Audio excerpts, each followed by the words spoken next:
Shtimi i numrit të tereneve sportive dhe parqeve të lojrave është në fokus të Bashkisë së Vlorës.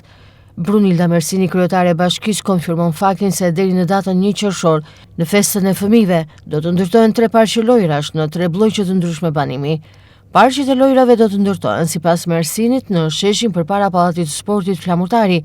në zonën e Lungomares, si dhe një park tjetër lojrash, por që po merr formë në sheshin Adem Jashari. Mersini thotë se është menduar që parqet e reja të jenë në vende të veçuara shumë larg automjeteve. 1 qershori është dita e fëmijëve dhe ne kemi vendosur që 1 qershor t'i durojmë fëmijëve të qytetit të Vlorës 3 kënde lodrash, të cilët do të jenë vendosur në disa lagje të qytetit, pra në 3 lagje të qytetit, në mënyrë që fëmijët t'i aksesojnë. Kemi vendosur që bloku që është në pjesën kryesore të qytetit, pra atë që ne quajmë sheshin Adem Jashari, të vendosim një kënd lodrash, ku do të ketë një sipërfaqe të konsiderueshme me lodra për fëmijë, pastaj do të ketë përpara Pallatit të Sportit, ku dhe aty mendojmë që janë larg makinave, pra janë zonat të cilat nuk aksesohen nga makinat, dhe kjo ka qenë kryesore që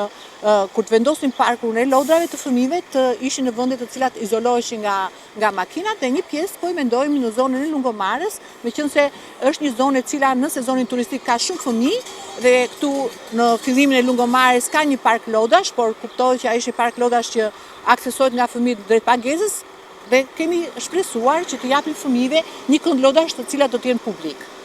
Mersini thotë se do të realizohet një tjetër projekt i cili ka në fokus rikonstruksionin e palestrës së qytetit, si dhe disa prej palestrave të shkollave nëntëvjeçare. Sipas Mersinit, qëllimi i këtij projekti është që këto palestra përgjatë sezonit veror të qëndrojnë të hapura për të luajtur aty fëmijët e qytetit, kur shkollat të jenë me pushime. Kemi një projekt shumë ambicioz, projekti ka filluar të jetësohet, sepse ka filluar rikonstruksioni i palestrës së qytetit këto ditë. Është një palestër që po të shikoni me kamerat, është keqardhje, që është një palestër e cila është totalisht e amortizuar dhe jashtë funksionit. Është një palestër që ka kushte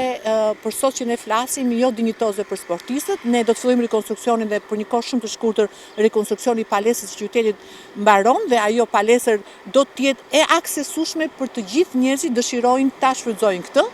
Kemi kthyer palestrën e shkollës Lef Sallata në palestër voleybolli, dhe aty do të lëm akses të gjithë njerëzve të rinjve me grupe, kuptohet me marrëveshje bashkëpunimi me Bashkinë e Vlorës në mënyrë që ta përdorin, dhe jemi duke menduar fort dhe shkolla Marigo Pozzi që do të ketë një palestër po kështu ambicioze, pra të gjitha palestrat e shkollave që në sezonin e veror janë shkollat të cilat